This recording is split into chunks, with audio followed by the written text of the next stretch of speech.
right, what's up, everybody? Welcome to another edition of Gonz Sports Talk, the show where we not only talk about everything Baltimore Ravens, but around the NFL. And today, we have another pregame live edition of the show, where we'll be breaking down the Ravens Week 2 matchup between the Raiders at home. The home opener.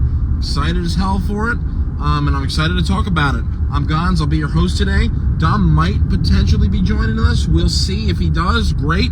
But if not, it'll be just me for this episode. Their schedules have been really crazy. My schedule in particular has been absolutely insane. So I just wanted to make the time to get something out for you guys before kickoff on Sunday. So anyway, let's get right down to it. Heading into Week 2, the injury report, not that bad, to be honest, for Baltimore. I mean, if you take a look at some things, you've got people that popped up on the injury report, like Gonz Smith, but he looks to be good to go. As of yesterday, he was a full participant.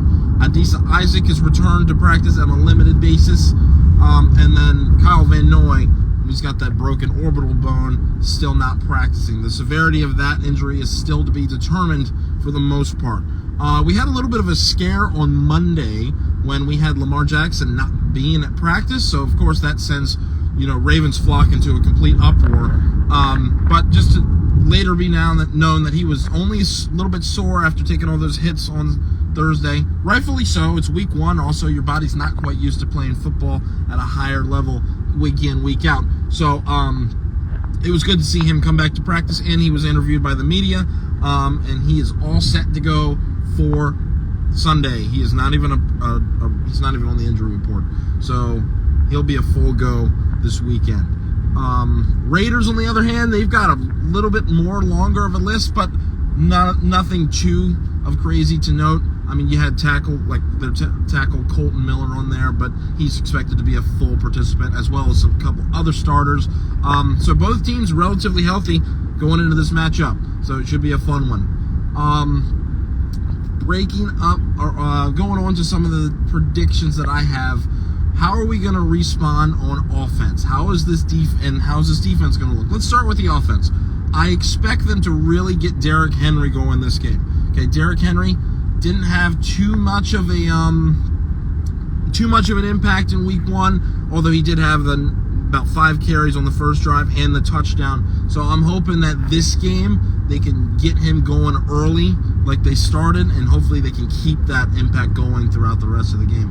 I feel like we stated this last week in our post game, we sort of got away from Derrick Henry because of the way the game was going. I mean, they were down by 10 at halftime, or in the second half mainly, so they had to do a lot more passing. Lamar was kind of being Superman because he really wanted to get this dub, and they just kind of got away from it. I expect them a lot more. I expect Derrick Henry to be impacting a lot more this game, possibly maybe 2 touchdowns or more, and at least 80 yards rushing. This could be 100-yard. Honestly, this could be a 100-yard day for Henry, because if you look at their last week matchup against the Chargers, I mean, J.K. Dobbins just went crazy on him. Absolutely crazy. Had over 100 yards and a couple scores. So you could expect the same for Henry. If we can wear that defense down, I mean, I don't see why he can't have a big day. And running the ball well this game would also neutralize superstar pass rusher Max Crosby. So, I think getting the run game going often and early is probably one of the keys for this offense to have a big day, because that could open up the passing game, and just get things open down the field. The Raiders could start selling in on the run, leaving things wide open down the seam, or underneath or whatever. So I expect a good day from this offense overall, but it starts with running the football. Okay, starts with running the football, getting Derrick Henry going. For Lamar Jackson, I don't expect him at all to run 16 times like he did last week. And again, we stated this. He wanted to win that game bad, and I think he was doing everything in his power to win the game. Like it was a playoff game. It felt like a playoff game, honestly. And I know it's cliche to say, and it was only Week 1, but it did feel like a playoff game. He was putting his body on the line almost every single play to get yards, tough yards.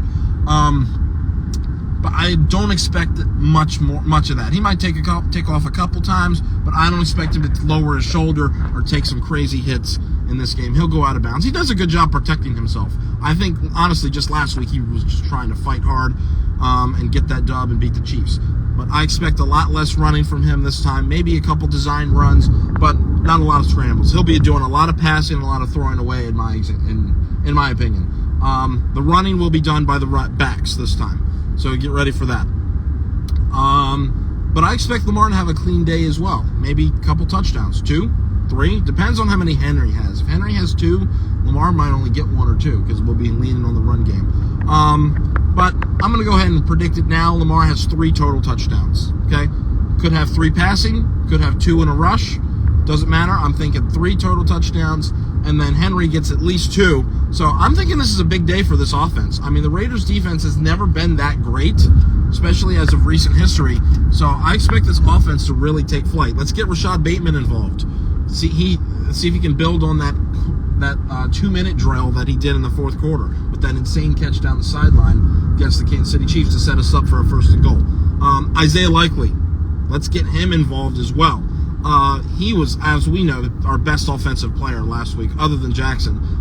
Just 110 yards receiving, almost 2 scores, but just barely out of bounds as the toe, as we all remember.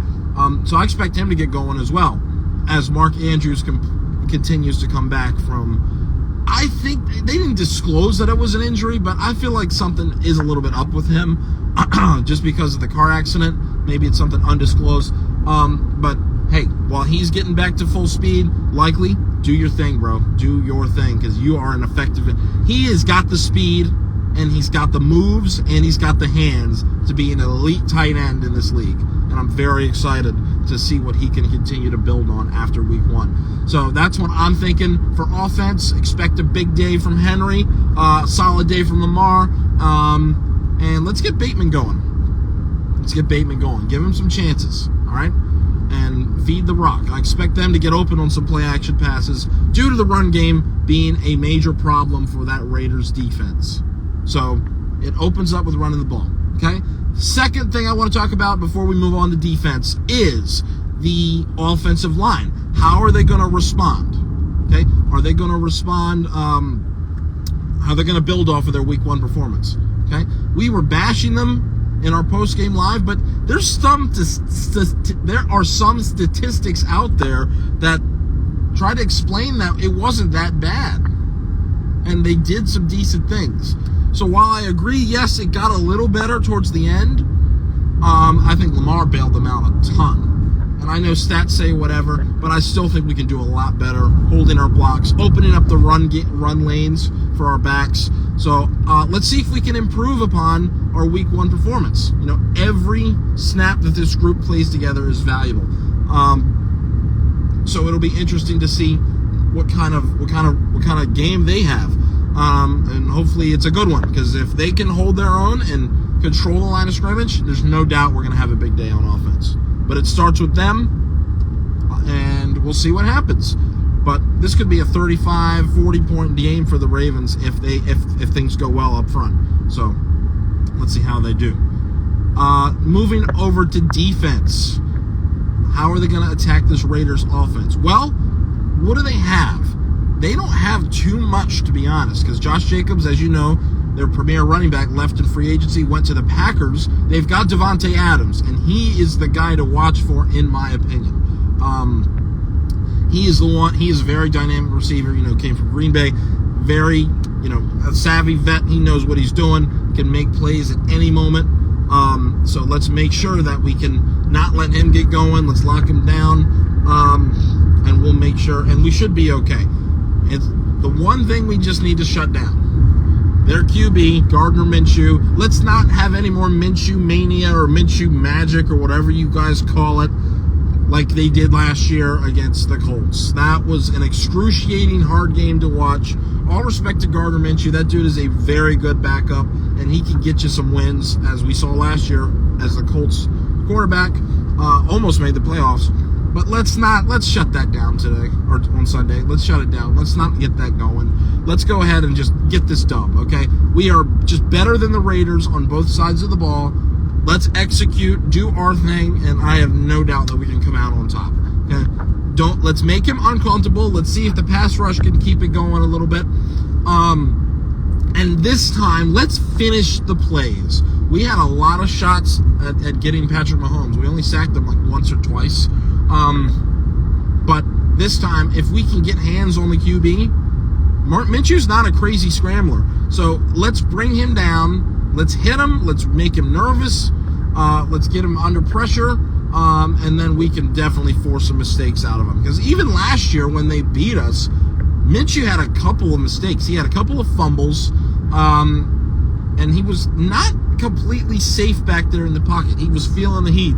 So let's do the same thing again, and this time let's just execute a little bit better, okay? And I think we will be set to go on defense. Tackle, finish the play, and pressure the QB, and we should be fine. It could be a big day for the DBs if they could get some hands on some footballs, get some interceptions.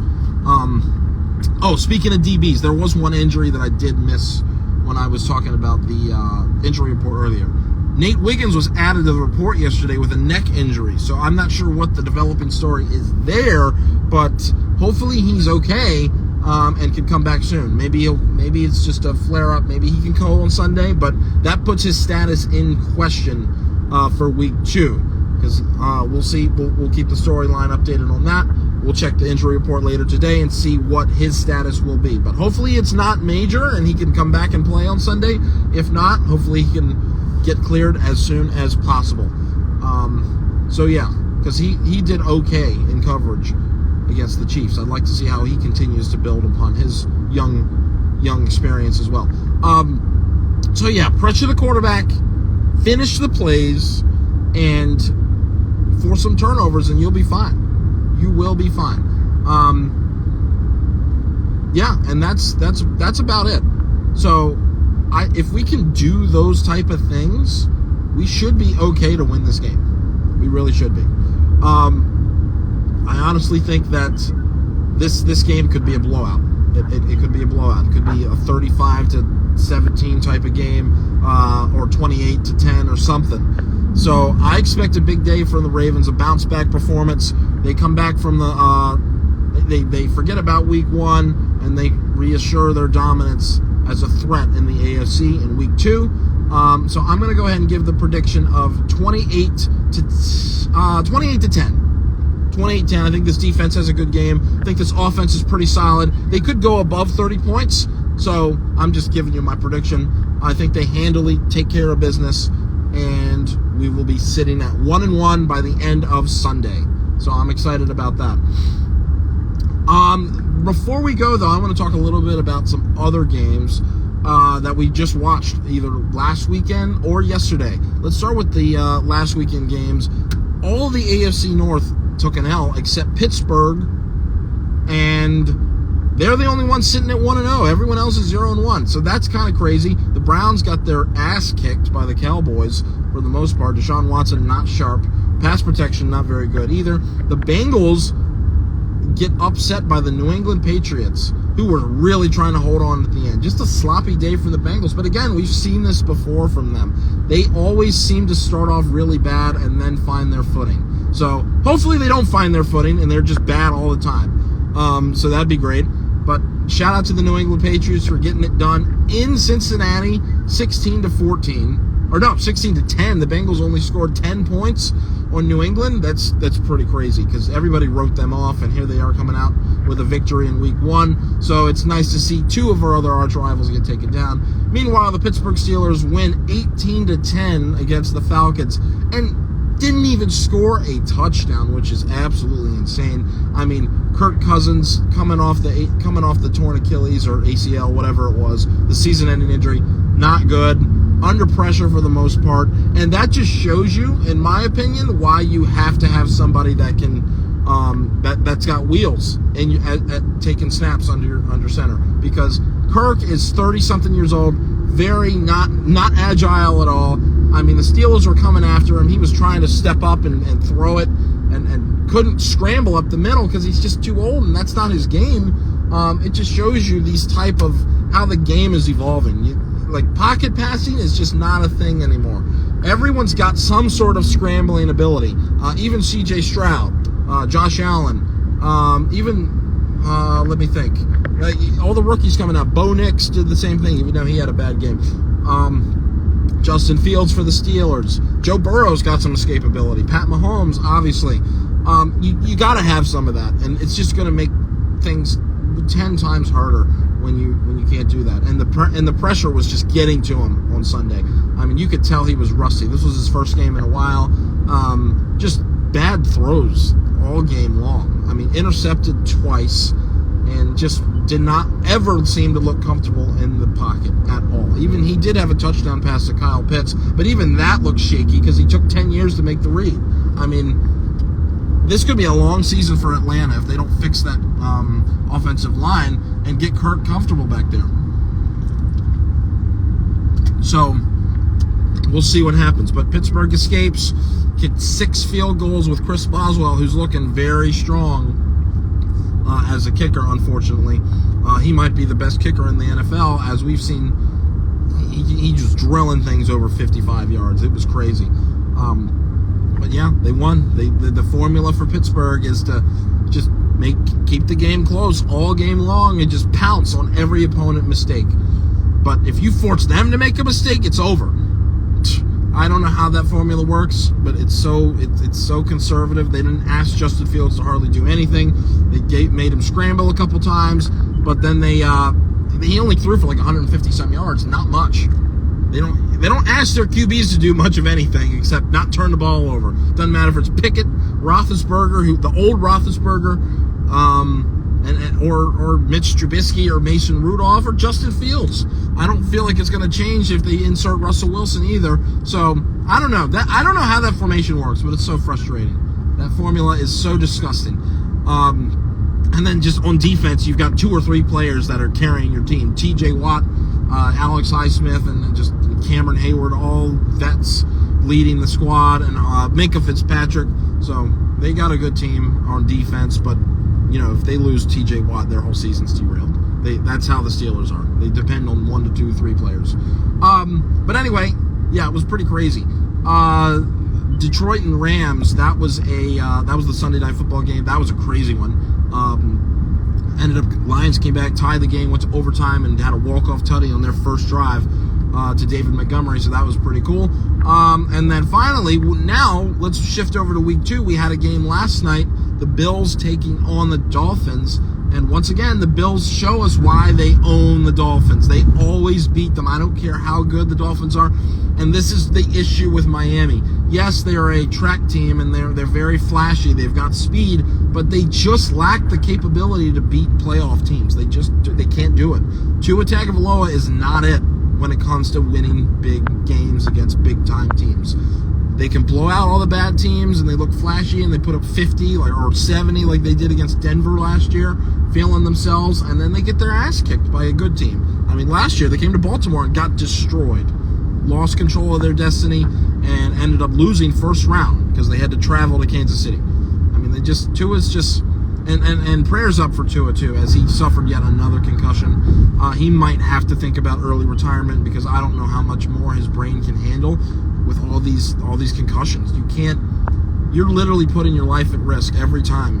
And when you have that many concussions in a short amount of time, it really could mess up your life. And I pray for him, and I hope that he makes the correct decision what to do with his future. But he might not be the starting quarterback in Miami that much longer just because of his health and safety, and that's what he should be putting above anything else. So we'll see what happens there, as he had a rough game last night, intercepted 3 times. One of them was ran back for a touchdown. And the Bills were running the ball well. James Cook did his thing. Allen was efficient enough, even though they don't have that many receivers on the board. But they got it done. And 31-10 victory, and just another win against the Dolphins. So we'll see. We'll see what happens with this whole situation. But anyway, that's all of week 2. The rest of it will kick off on Sunday, starting with the Baltimore Ravens at 1 p.m. at the Bank. I will be in attendance, so I'm looking forward to it. Can't wait to see us bounce back. I think we really will. As I stated earlier, 28-10, Ravens take it, go to 1-1, and then we'll get ready for a tough matchup down in Dallas. So let's do it. I'm excited. I hope you guys are too. I'm hoping this gets up on YouTube very shortly, but if not, appreciate you tuning in to IG Live. And we will catch you later. By the way, please leave a like and a subscription if this is on YouTube.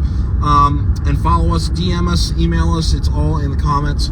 So don't forget if you need to. We're here for you. So appreciate you rocking with me. Sorry Dom couldn't join us for today, but he'll be back for us with the post-game live show after the game. Hopefully it's a happier one than last week. So yeah, good luck with your teams on Sunday, and we will catch you for the post-game. Enjoy the games, everybody. Have a good weekend, and we'll talk to you later. This is Gonz signing out. Have a good one, and go Ravens.